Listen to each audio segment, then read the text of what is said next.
안녕하세요. 당신의 권리를 찾아드리는 남자 보험클리닉 최순사입니다. 오늘 소개해드릴 내용은 축구도 중 발생한 사고 어떻게 처리를 해야 될지 소개하도록 하겠습니다. 영상을 시청하기에 앞서 구독과 좋아요, 알람 설정은 필수인 거 아시죠? 우리나라에서 가장 인기 있고 대중적인 스포츠가 축구인데요. 건강과 재미를 위해 하는 운동이 승부에 너무 집착한 나머지 간혹 격렬한 행위로 부상을 입을 때도 있습니다. 즐기려고 했던 운동이 상대방으로 인해 내가 다치는 경우 혹은 그와 반대되는 경우들이 종종 경기 중 발생을 하는데요. 경미한 타박상 정도라면 다행이나 뼈가 골절되거나 인대파열이 됐다면 서로에게 난처한 상황이 벌어진 거죠. 결국 운동을 하다 가해자, 피해자가 생긴 상황이 되죠. 이럴 경우 피해자의 손해는 누가 배상해야 될까요? 당연히 가해자가 배상을 해야 된다고 생각하겠지만 우리나라 대법원에서는 다음과 같은 판결을 내렸습니다. 판결 내용에 대해서 자세히 설명하기에는 다소 무리가 있어 제가 요약해서 설명을 드리면 다음과 같습니다. 상식적인 선에서 행해지는 플레이가 아닌 상대방의 거친 파울 행위로 인해 발생했다면 이러한 파울 행위는 비실사적 행위로 심판이 주는 옐로우 카드나 퇴장을 선언하는 레드 카드를 받게 될 정도의 플레이를 한다면 가해자의 책임이 있다는 내용입니다. 축구 경기 규칙을 보면 경고 및 퇴장의 행위의 결정은 상대편의 안전을 위태롭게 하는 행동을 말합니다.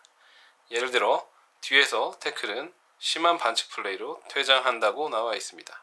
따라서 경기 중 가해자의 행위가 정당한 행위였다면 법률상 손해배상 책임이 발생하지 않습니다. 단 정당행위가 아니라면 책임을 면할 수 없어 피해자에게 민사상 손해배상 책임이 발생합니다.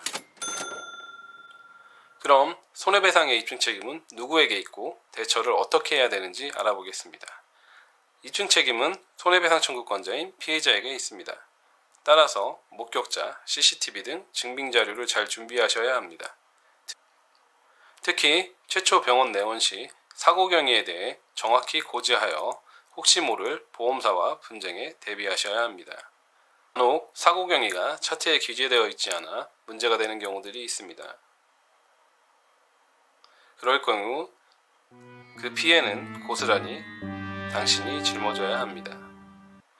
입증 책임은 누구에게 있다? 피해자에게 있기 때문입니다. 또한 과실 비율을 산정할 때도 중요한 사항입니다. 그럼 사례를 통해 좀 더 알아보도록 하겠습니다. 근본 사건은 피해자가 인터넷을 통해 본 사정사에게 연락이 왔습니다. 사고 경위는 이렇습니다.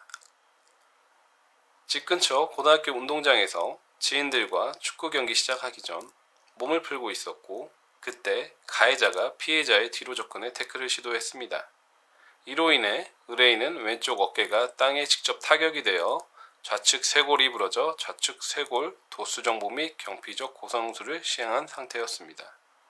연락이 왔을 당시 사고일로부터 6개월이 지난 상태였고 의뢰인의 어깨 상태는 회복이 덜 되어 정상적으로 사용할 수 없는 상태였습니다.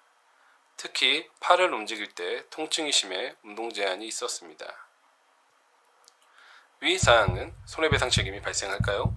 네, 당연히 발생합니다.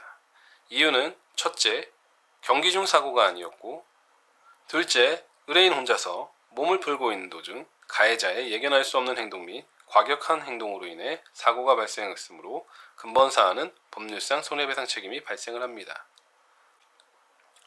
그럼 과실은 어떻게 될까요?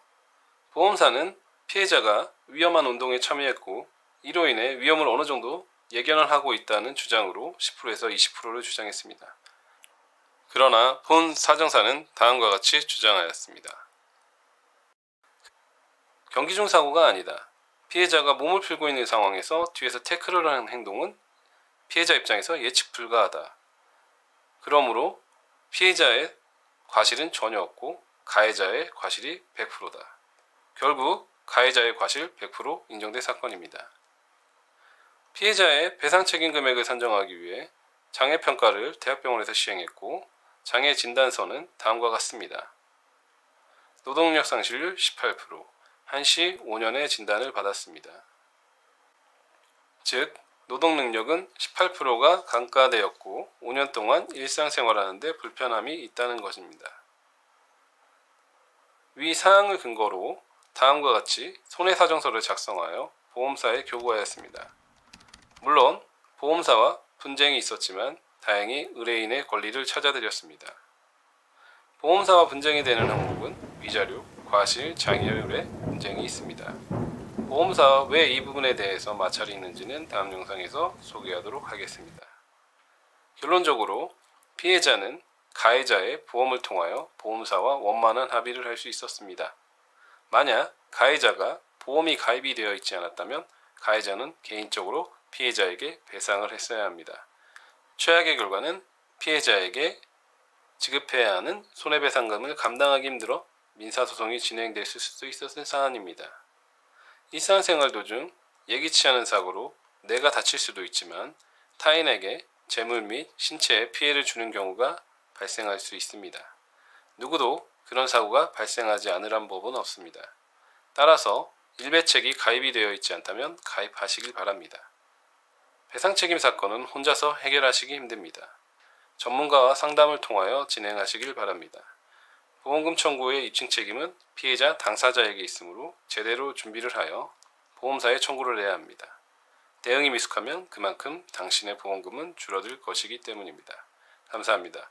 최순사의 보험 클리닉이었습니다.